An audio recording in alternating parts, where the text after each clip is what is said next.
Hey, what's up, guys? This is David Baye from MuscularDevelopment.com. I am here in Chicago, Illinois at the 2014 NPC Junior National Championships, hanging out here with IFBB Pro Justin Compton.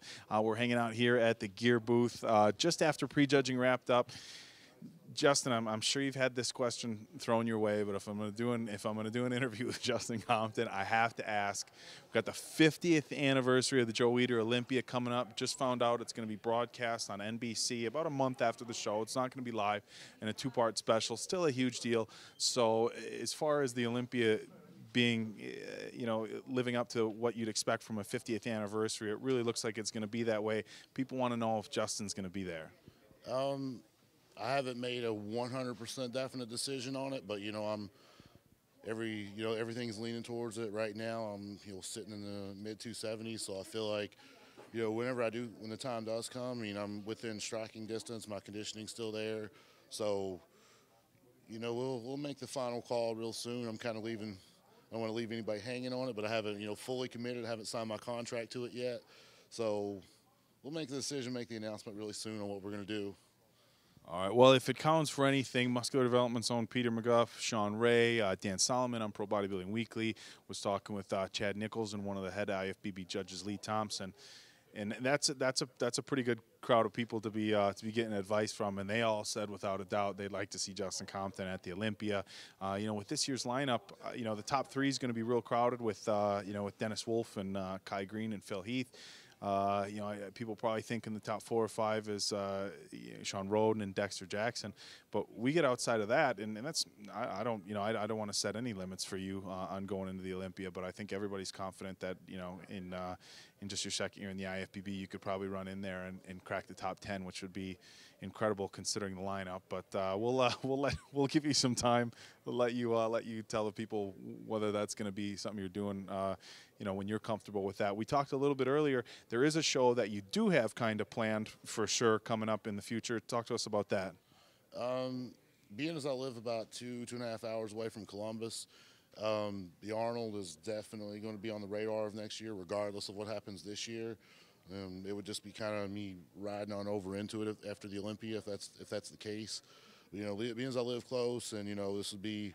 I don't really like to do a lot of traveling. I can if I have to. I made it happen with Orlando. It was the first show I've ever flown to. It's a big. Orlando was the first time you ever hopped on a plane for a show. To actually compete or anything, it was my first time. So learning how to actually deal with the stress and traveling with the show, I actually did pretty well with it. So I'm confident. If we're going to go to Vegas, we're going to go to Vegas. But probably not going to drive there.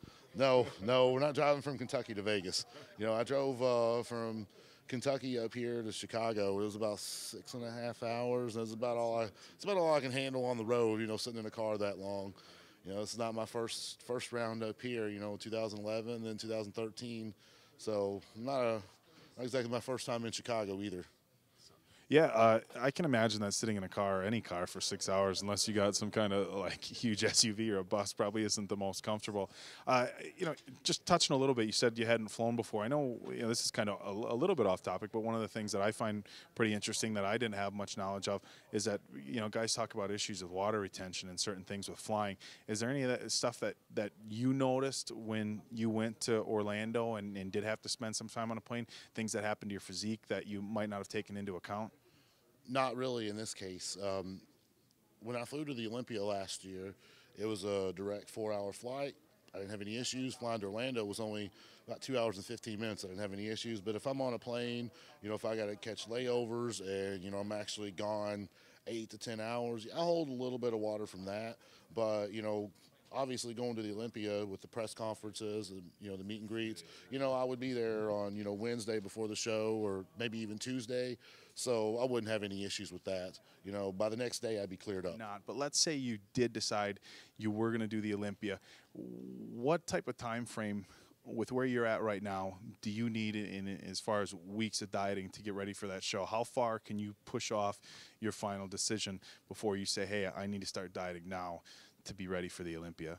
I think realistically I could probably pull it off, and from where I'm at right now, in 5 to 6 weeks. Okay. Probably, maybe even 4, but I wouldn't want to cut myself that short. I'm thinking 6 weeks at the very latest. Probably I'd make the decision about 8 weeks out, you know, for a final, you know, whether I'm going to be in or out on that. All right, guys. We'll tell you what, we're gonna wrap things up with that. Let Justin get some food, and it's been a busy afternoon here at the Junior Nationals. Let him get back to his room and take it easy for a little bit.